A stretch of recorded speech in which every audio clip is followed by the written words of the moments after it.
transportation engineering, which covers traffic engineering, long-range MPO modeling, and geometric design of streets. So those are the three major branches of transportation engineering. Paul is dealing with drainage and soils and a lot of the other, we call them dirt engineers, transportation guys. And the other infrastructure, water system, sewer, and dry utilities, everything that goes in the public realm, and a lot of what you don't see that needs to be accommodated. So we work up the basic transportation concepts and turn it over to guys like Paul to get all the details right and make sure it all works.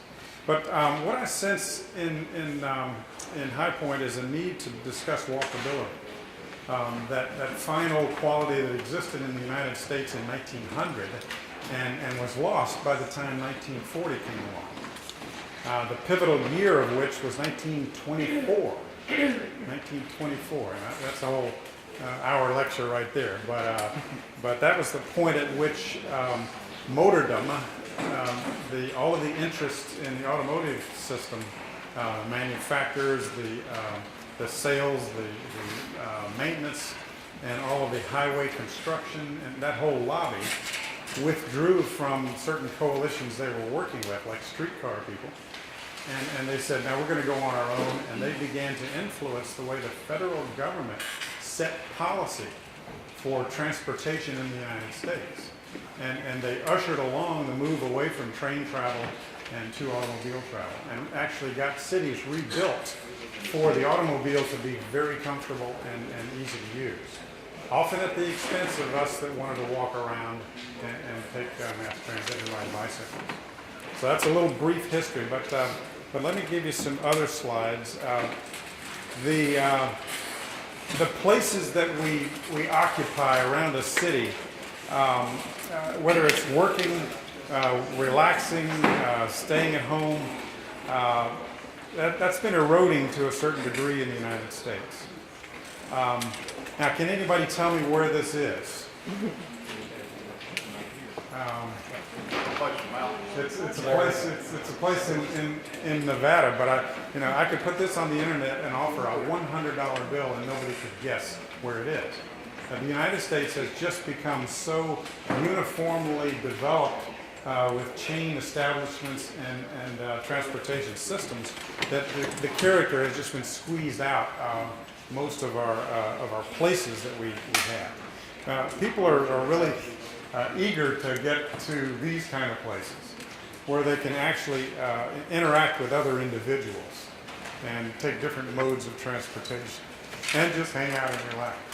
Now, this is what people are after in the public realm that Andres was talking about. Now, when I finished civil engineering school, there was absolutely no academic time contributed to aesthetics or how something looked, the quality of the feel of a place like this. When I finished, I thought a terminated Vista was a credit card problem. That, you had to get on the internet and get that straightened out. There's a lingering for that old downtown walkability. Places like this, downtown Destin. Well, it's a shopping center with a Kmart, for crying out loud. It's no closer to downtown than the airport runway is. So, but they know, the marketing people know the buzzwords, marketplace, market square, downtown. Those old traditional place names get pulled in. So we're going through a lot of transition, and Churchill had a good quote about this. You can count on the Americans to get it right after trying every conceivable alternative. And that's what we've done. We have tried every conceivable alternative for transportation. We've abandoned rail for passenger transportation, and we've abandoned bicycles, we've abandoned walkability, and we're finally getting around to a position where people are interested in getting back to those other modes. This is a classic old cartoon sketch of the old traditional American setting and the new suburban American setting. And that, we call it conventional suburban development on the top and then traditional neighborhood development on the bottom. And if you're going from a single family to the shopping mall, that's the path you take. Or you can do it this way in the traditional path. If you're going from the apartment to the school, that's the suburban path. Here's the traditional path.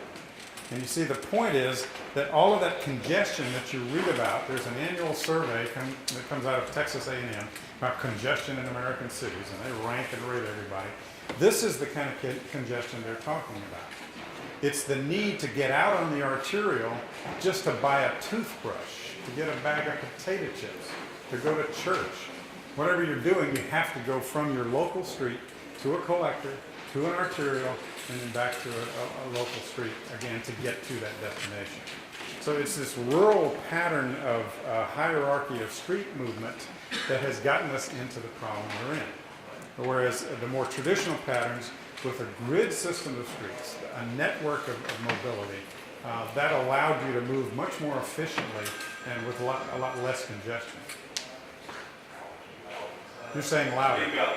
Okay, I'll do that.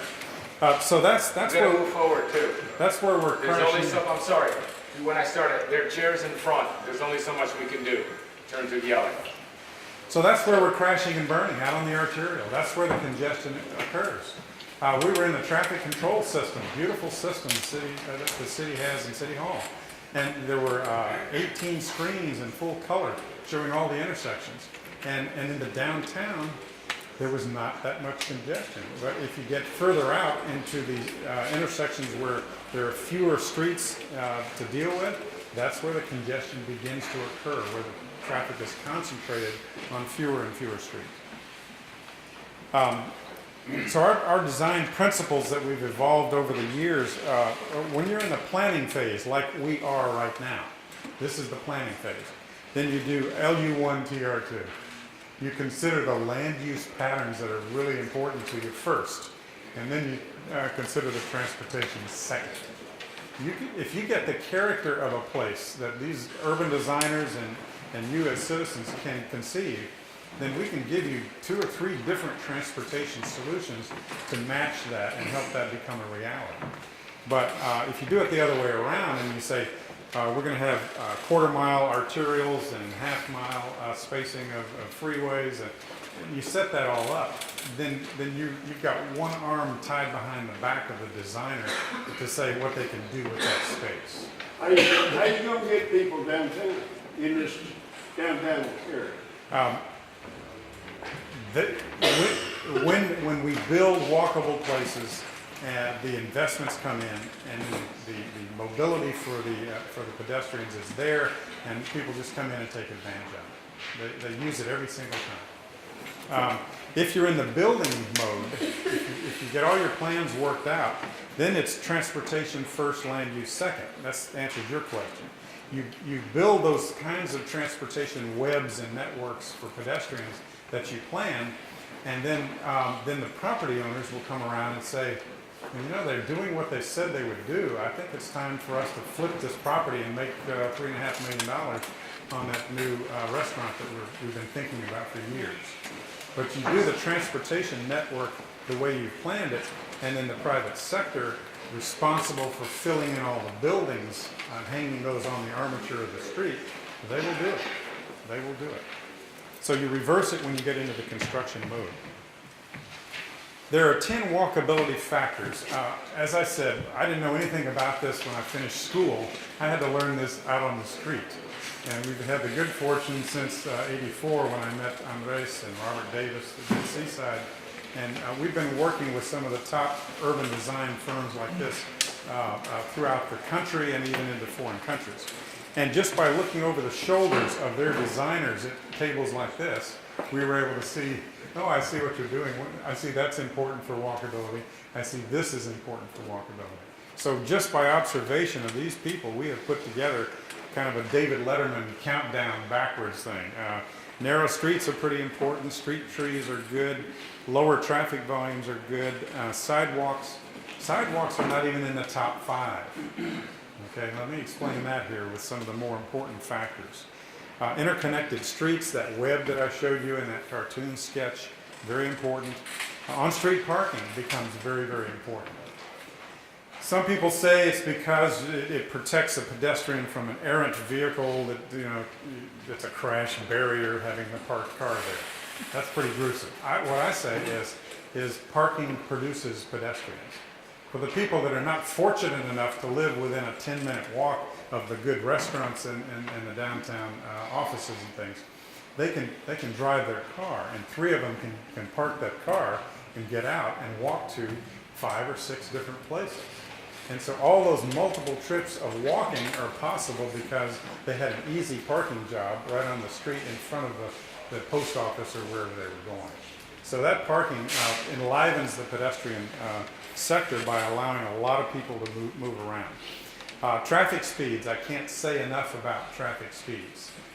We were out, I have my pocket radar gun. I've been checking some of you driving around on streets here in High Point. Most of you are behaving, but we did catch some folks on that 47, 48, 49 miles an hour on the 35 posted speed on Main Street. That's too high for pedestrians. Pedestrians know in their bones inherently that when a semi is going by at more than 25 to 30 miles an hour, it's a threat. It sounds ominous, and it truly is if you happen to get in the way. Mixed land use. If the land use is completely homogeneous, if you have 2 square miles of office park, then how many opportunities would you have to go from one office to another and visit during the day? You need to be able to go from an office to a restaurant for lunch, and then to the post office, and then to the gift shop because Mother's Day is coming up, all right? And do those walking trips within a mixed-use environment. And it has to be close, small buildings, and tightly designed. The big box centers don't do that for you. How many of you go to a big box power center and drive from one store to the other? Most of you? Most of us. Most of you, because they don't care about the walking. In fact, they don't want you loitering in front of their particular store. Notice there are no benches in front of the big box stores. They don't want you there. Okay? It's designed for automobile access only. Buildings fronting the street. You just got to have the buildings close. If you have to get out of your car and walk through 7 bays of parking, especially on a hot August day, just after it rained, you're not going to do that a second time unless you absolutely have to. So having the buildings right to the front of the street is important for your use of those buildings. It's also important for what we call enclosure. The architects have taught me this, that the width to height ratio, when it gets beyond about 3, you lose any comfort level of being on that street. 1-to-1 is perfect. Some of these old Italian cities get 0.5, wide to high. But 1 is great, 2 is good, 3 is okay. When it gets to be 6 or 9 wide to 1 high, then you lose all sense of being comfortable out there between the buildings. One of the benefits is you can take the middle high school, the junior high kids out and teach them the principle of the curvature of the earth, because the buildings kind of disappear on the other end of the power center. And it's Freddie, the door, you can't see half the door because of the curvature of the earth. That was a joke, by the way. He is an engineer. Now, the most important parameter is a little anticlimactic here, but it's small block size. You've got to have small block size because it influences most of the other parameters. If your blocks are small, then your buildings have to come up to the front of the street because there's no room for them to wander off onto the back acreage, right? So that helps. Number 2, small block size gives you an opportunity to have different kinds of land use because the blocks are small. It helps you with lower traffic speeds because you have more intersections per linear mile, and so that helps slow down and manage the traffic. So small block size is number 1. This was done by a friend of ours, Peter Swift, and he's measured by looking at a certain amount of data that as your curb face width of the street increases this way, then the number of injury accidents per mile goes up pretty dramatically. So when you get beyond about a 42 to 40 foot wide street, when it gets to be 48, 50 feet, then the accidents go way up. And this is directly related to the speed going up. When you get the 4 and 6 laners, the speed goes up, and so when somebody makes a mistake, the new term is crashes. We've had so many crashes per year. And crashes is kind of a non-judgmental word that we're now using, you know. I like accident because when you have a crash, somebody made a mistake and there was an accident there. Somebody was either texting and not looking through the windshield, or they were talking to somebody next to them driving. But when you take your eyes away from the windshield on a car, then things happen very rapidly. And that's where the speed really works against you for safety of any kind. We've used this graphic often. If you're unfortunate enough to be in an accident where a vehicle strikes you, if the vehicle was going at 20 miles per hour when you were hit, there's only about a 5% chance that you will die from that interaction. But it goes up exponentially. At 30, it goes up to over 50%. And at 40 miles per hour, if you're hit, you've got about less than a 20% chance of surviving that crash. Paul, is Andres teasing us when he says we're gonna get to have input in this building? Is that just a teaser to get us down here? No, we're going to have Q&A. I can tell you, I can solve your problem in 3 minutes. Please go ahead. Okay, I'll finish as quickly as I can. There are a lot of other users of our transportation system. A lot of things have to be taken into consideration. There's an entire workforce of activity that goes on the transportation system that you absolutely have to take into consideration too. This is what I'd call a non-walkable environment. No care here for the pedestrians, especially with the utility pole right in the sidewalk there. So that gets a don't walk symbol. This is a very good place to walk. The buildings back to the back of the street, the sidewalks are there, the trees are there. So, and this is only about 8 years old, even though it looks like it's been there about 80 years. So, Winter Park, Florida. Again, look at this poor pedestrian, running across the street as fast as possible and with the higher speeds. It's just not a walkable place. Great walkable place. Wherever you see fresh fruit out by the sidewalk, you've arrived. You've got it. There's a basic paradigm shift that it's going to take for any city to get in the mood to do walkable design. This is a piece of art that I used to explain this. This is Giuseppe Arcimboldo in the 1700s. He was a great naturalist painter. And if you look and concentrate very hard on this image, then you begin to see a completely different picture come about. This is the kind of aha moment that it's going to take for every community that wants to get into the walkable street design business. It's just, or you could just leave it as a bowl of fruit like this. Here's the key solution. Right now we have urbanized areas and we have rural areas. Census and the federal highway define everything that way. And so all of the design that takes place for facilities that come through they're either urbanized or rural in the design character. But what we would like to do is identify compact urban areas within the urbanized area and subdivide that into suburban and compact urban. Because your suburban speed patterns are different than your compact urban walkable patterns. And if we could have each planning board, each planning department, each transportation department all come together and decide where you wanted the walkability in the compact places and where you want to just have the auto dominance in the other places, then we would all understand how to design things in two different places. And you could then go forward and say that this is a brownfield site or it's a farmer's field, and we're going to designate that as one of our new compact urban places that are not that way yet. And then you begin to do a fine-grained grid of streets, even in the green field as you're developing it for the very first time. You don't automatically do suburban sprawl development just because you're out there in the green field. But you've got to know that ahead of time. This is a document that's been published within the last couple of years. It's a combination effort from ITE, Institute of Transportation Engineers, and the Congress for the New Urbanism, CNU, which is the organization that the three of us belong to put forward walkable community design. And so it's designing walkable urban thoroughfares in a context-sensitive approach. Something I'd like to say about this. This couldn't be more conservative, more official.